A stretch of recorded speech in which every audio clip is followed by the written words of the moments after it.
Hello আমার প্রিয় বন্ধুরা, সবাইকে শুভ দুপুরবেলার শুভেচ্ছা। দুপুরবেলার আমার আজকে লাঞ্চ মেনুটা যা যা ছিল তা আমি সুন্দর করে একটা প্লেটে নিয়ে সাজিয়ে নিচ্ছি। আপনারা সঙ্গে থাকুন আর দেখুন। আমি করলা সিদ্ধ করেছি, করলা সিদ্ধটা মেখে টেখে একদম রেডি করে থালির মধ্যে সাজাচ্ছি। এটা কি, এটা আমি বলছি না, এটা আপনারা সম্পূর্ণ ভিডিওটা দেখেন, তাহলে আপনারা এই কমেন্টে লিখবেন। আর তারপরে হচ্ছে এটা ডাটা চচ্চড়ি, সাজনা ডাটার চচ্চড়ি। আরও রয়েছে আর এইখান দিয়ে না, এদিক দিয়ে রাখি রে বাবা, এদিক দিয়ে রাখি, এদিক দিয়ে এক হাতে মোবাইল, সেই জন্য একটু অসুবিধাই হয় আমাদের ভিডিও করার সময়, কোন দিকে রাখলে ভিডিও ক্যামেরাতে আসবে, তাই আবার এদিকে রাখলাম। তো একটা হয়েছে, কি হয়েছে সেটা আপনারাও সম্পূর্ণ ভিডিও দেখেন। সঙ্গে লাস্টে রয়েছিল দইয়ের সাথে মিষ্টি, বাড়িতে করা দই, দইয়ের সাথে মিষ্টি। এই তো আমার সম্পূর্ণ ভিডিওটা দেখলে আমি বললাম না, সম্পূর্ণ বুঝে যাবেন। এই যে হচ্ছে লাউয়ের চোকলার ভাজা। লাউয়ের চোকলাটাকে ছোটো ছোটো করে কেটে সিদ্ধ করে নিলাম।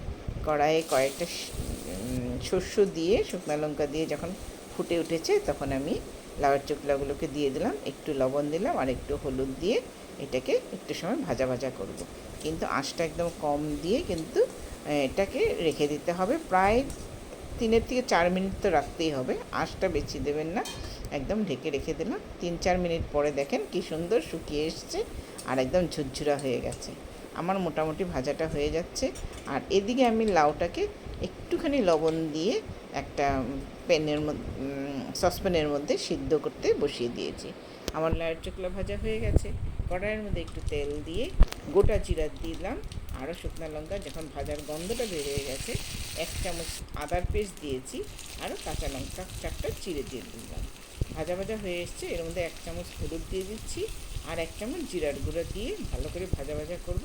করে এবার সিদ্ধ লাউটা এটার মধ্যে ঢেলে দেবো। ভাজা হয়ে গেছে, সিদ্ধ লাউগুলোকে দিয়ে দিচ্ছি। তা সিদ্ধ লাউটা আগে যদি আমি জিরা গুঁড়া আর হলুদটা না দিতাম তাহলে একটুখানি কাঁচা গন্ধ যেন থাকে, সেই ভেবেই আমি আগেই দিয়ে দিলাম। কোমরে প্রচণ্ড ব্যথা, তাই কোমরের বেল্টও রয়েছে সঙ্গে। কী করবো, রান্না না করলে তো হবে না, হাউসওয়াইফ তো রান্না করতেই হবে। মাছের মাথা দুটোকে ভেজে নিলাম, ভেজে মাছের মাথাগুলোকেও দিয়ে দিলাম। মাছের মাথা দিয়ে লাউয়ের তরকারি বেশ টেস্ট হয়, তাই আজকে মাছের মাথা দিয়ে লাউয়ের তরকারিটা করে নিচ্ছি।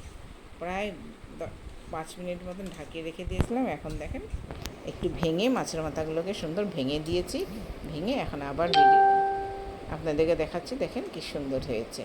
এখন মোটামুটি আমার হয়ে এসছে, আর বেশি টানাবো না।